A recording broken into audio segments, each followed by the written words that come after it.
because there's so much confusion, people get frustrated. People don't know what to do. People don't know where to go. I think my biggest pet peeve in this whole space simply comes that when someone's investigating podcasting, they will read two articles, and these two articles will say two vastly different things. They'll get confused. So then they'll read two books, and they'll say different things, and they'll get confused. Or they'll attend two sessions at a podcasting event, be it a virtual event, be it a physical event, be it an expensive event, be it a cheap event. And they'll, their mind wants to explode. So what do we do? It's another bonus episode of the Podcast Report. You can find everything we're chatting about here at thepodcastreport.com/149. Thepodcastreport.com/149. So two things. A, the content. I went live on Facebook a week and a half or so ago, talking about an idea that I've really been pondering, really been playing with, called the podcast paradox. It's the beginning of a way for us to take some of the confusion that is our industry and some of the craziness that is where we've been playing and make some sense out of it. So I went monologue, had some notes, thought it was interesting, got some great feedback, pretty popular video. If you want to see the video, you can go out to the podcastreport.com/149 and I'll link to that. But the second thing I want to do is, and this is a bonus episode, we haven't started the new season yet, and I'm not going to start the new season on episode 150, but what I'd like to do is this, and I would love your thoughts here. I would love your help here. I'm 150 episodes into the Podcast Report. Many of you have told me this show has helped you, focused you, directed you, that kind of thing. If it has, I would love to hear. But what I'd love to do is I'd love to do a bit of a twist on the whole tell me how great I am meme that is so popular with so many podcasters. What I would like is I would like audio, video recordings. I guess you can write it out if you want. I'll have somebody read it, but I'd prefer if it was audio or video of something you've learned from the Podcast Report or something that's made you a better podcaster as a result of the Podcast Report, and share it. Assume the person who's listening to this didn't listen to that episode, didn't, hear what it is that you heard and hasn't yet made the change that you made as a result of the show. And I'd like the format to be really simple. I'd like the format to be, hey, this is X from the so-and-so show, give a web address. And what I learned from the Podcast Report was X, and it made me a better podcaster, Y, and here's what I'm doing differently, that kind of thing. And then what we can do is we can have episode 150 be a episode about things that you learned, what you're doing differently, so that others can group. So let's say we get 12 people who submit something. It'll be 12 tips. It'll be 12 things that you can do to make your podcast better as a result. And gosh darn it, that's what the Podcast Report's for. So I think that'd be pretty cool. So if you head out to the podcastreport.com/149, there's a comment section there linked to whatever you did. If it was a YouTube video or a audio recording or episode of your podcast or whatever it is, just link to it there. I'll have the editor put all that together. We'll do that with episode 150, and that should be fun.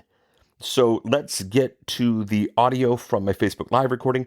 Again, the podcastreport.com/149 for all the links. I think we're good. Enjoy this bonus episode. 150 will be the what we all learned from this, and 151 will be the start of the new season. Chat with you soon. Thank you so much. Love to hear how this helped. Bye. Today I want to chat about the authority paradox. And the authority paradox is simply this. Because nobody owns podcasting, everyone acts like they do. Because nobody owns podcasting, everybody acts like they do. Now, this is important. At the very beginning, some of us nerds realize this. Some of us play in this space. But the fact of the matter is, there is no central authority for podcasting. Nobody owns it. It's not like Microsoft owns it or Google owns it or Apple owns it or that type of thing. The podcasting tech was designed, birthed originally by Dave Weiner and Adam Curry, and different people have done different things with it. But one of the things they've done, and this is what has led and allowed to its explosive growth, is they've let people kind of pave their own way and do their own thing. And this has let us do great things with podcasting. This has allowed for the explosive growth. In many ways, it kind of parallels the whole internet. Nobody really owns the internet. There's some technical legal issues maybe where that one isn't as huge. But the fact of the matter is nobody really owns it, which means different people have come in sometimes ignorantly, sometimes deviously, sometimes strategically, acting like they own it. They begin to say things like show notes must be a certain way. Feeds must be a certain way. Audio must be encoded a certain way. This platform must be the one that's used. Interesting stuff. Another thing that happens is you can have different leads. You can have different feeds for different platforms. Some people think that's good. Some people think that's bad. Google has come up and Google has announced in the grand scheme of things that, oh, look at that. My Google Voice just went off as I said that. The GOOGLE has come out and changed some things. And as a result, even things that we thought we were doing correctly for GOOGLE aren't necessarily aren't done correctly. It's a mess. There's an entire industry right now that wants apps to report back. Some of the very things that got us excited about podcasting in the beginning days are some of the things that are now becoming very annoying. Apple announced last year that their app is going to allow people to is going to report back how long people listen, whether or not they're subscribed, that type of thing. Very, very powerful for the podcaster. But for an industry that once prided itself on content that we couldn't get those things and built strategies for that. Now Apple's doing it. Now other firms are coming up and there's this whole standard where, people are wanting everybody to report back for the ads that are out there. And again, because nobody's in charge, everybody's acting like there's charge. There are some systems out there. There are platforms that when you record using what feels like a tool, they claim exclusive ownership. They claim the ability to own everything. And then they claim they don't really want that, but that's what's in their legal stuff. There's a ton of confusion. Because there's so much confusion, people get frustrated. People don't know what to do. People don't know where to go. I think my biggest pet peeve in this whole space simply comes that when someone's investigating podcasting, they will read two articles, and these two articles will say two vastly different things. They'll get confused. So then they'll read two books, and they'll say different things, and they'll get confused. Or they'll attend two sessions at a podcasting event, be it a virtual event, be it a physical event, be it an expensive event, be it a cheap event. And they'll, their mind wants to explode. So what do we do? Circumstantial, but I think telling. I reached out on a past episode of the Podcast Report. You can go back and listen to it if you want. I mentioned that there was a podcast app that seemed to have some real problems understanding their space in the game. And whenever I reach out, I try, whenever I say anything about a company, pro or con, if they want to reach out, I respond to them. I go to them. I got on the phone with the CEO, seemingly very smart guy. I mean, he raised a bunch of money, but he asked me, and I quote, he said, is iTunes really that important? Now, is iTunes going to win? Who knows? Is iTunes overstepping their boundaries? Some might say so. But the question, is iTunes really that important, is a question of great ignorance for a space that almost terrifying that someone got that much money to play in that space, not even knowing who the real player is. And then it goes back to, because Apple doesn't own podcasting, I think there's a bit of arrogance where the person came in and said, well, we'll own it. We'll take it over. And they're gone. I think, I don't know. I'm not making any sort of impression. Did they study? Did they do any research? I don't know. I think it's important to realize the playground that you're playing in at the very least. And we can chat about that. Another client comes to me because he has been locked out of his podcast platform and he wanted to move it. And that podcast platform was in a situation where that podcast platform wasn't able to change, wasn't able to move the feed. He wanted to know what to do. The company was going out of business.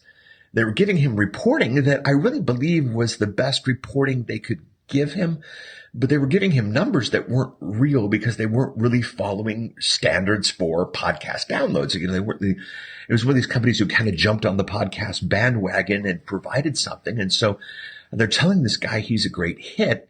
He doesn't know if he's a great hit. The only way he can know he's a great hit is if he moves, but the organization that he's with won't let him move. And he eventually ended up trashing the podcast, and we'll never know. The stats were questionable, but again, because there's no standards, the stats they were reporting maybe were just as relevant as the stats that other were reporting.